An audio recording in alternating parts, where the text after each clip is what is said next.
Assalomu alaykum qadrli obunachilar. Bugun sizlarga Chilonzor metroning yonginasidan 3 xona, 4 xona qilingan uyimizni ko'rsatib o'tamiz. Bu uyimizning birinchi xonasi zal qismi. Ko'rib o'tishingiz mumkin. Uyimizning dizayniga alohida e'tibor berilgan. Bu yoqda mehmon kutib, televizorlarni ko'rib o'tirsanglar bo'ladi. Bu yoqda farzandlaringiz bilan bemalol choy ichib, nonushtalar qilib, ishga kuzatsanglar bo'ladi. Endi birinchi bo'lib onajonlarimizga, opa-singillarimizga yoqadigan oshxonani ko'rsatib o'tamiz. 1,5 ga 6 metr o'lchamdagi balkondan unumli foydalanib, yarmiga oshxona joylashtirishgan. Bu tomonda oshxona qismimiz, ko'rib turibsizlar, xolodilnik kattasidan qo'yilgan. Bu yoqda o'zining gaz plita hammasi joylashtirilgan. Balkonimiz yarmi ochiq turibdi. Bemalol bu yoqqa shkaf yoki biron nima foydalansanglar bo'ladi. Xo'p, endi 4-xona. Bu uyimiz 3 xona, 4 xona qilingan. 4-xonani ko'rsatib o'tamiz. O'g'il bola, qiz bolasi bolalarga bu xonamiz juda ham ma'qul bo'ladi. Kichkintoygina shirin qizsangiz bo'lsa, bu yoqqa aynan qizlar bo'lib taxlaganmiz. Endi esa qolgan xonalarni ko'rsatib o'tamiz. Ko'rib o'tdinglar, bu xonamiz mehmonxona qismi, ham choy ichib o'tirsa bo'ladigan joy, hol qilsanglar bo'ladi. Endi esa qolgan xonalarni ko'rsatib o'tamiz. Bu uyimiz kirish qismi.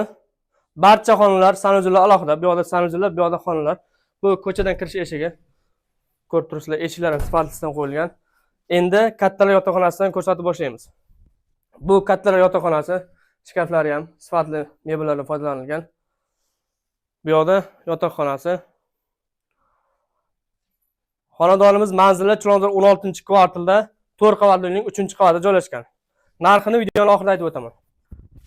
O'g'il bola, qiz bolasi bolalar uchun deb bekorga aytmadim. Bu yoqda ikkinchi bolalar xonasi, ikkita farzand uchun, ya'ni ikkita o'g'il bolangiz bo'lsa, bemalol siz uchun mos keladi hoj aka. Xo'p, bu yoqda ikkita yotoqxonasi, dars qiladigan stullari, shkaflari hammasi bor. Bemalol siz uchun aynan to'g'ri keladi. Endi ko'rib turibsizlar, hamma xonalar alohida joylashgan. Operatorimizni iltimos qilamiz ko'rsatib o'tishini. Hamma xona alohida joylashgan. Bu yoqda esa sanuzellar.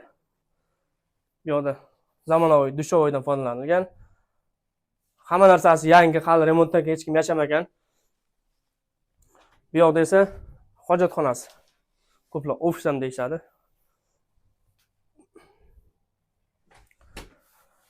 Xonadonimiz narxi 98 ming. Albatta o'targan kelishlarning joyi bor. Sizlar uchun albatta skidkalar qilib beramiz. Toshkentlardan yo'lda uzoqlashmang.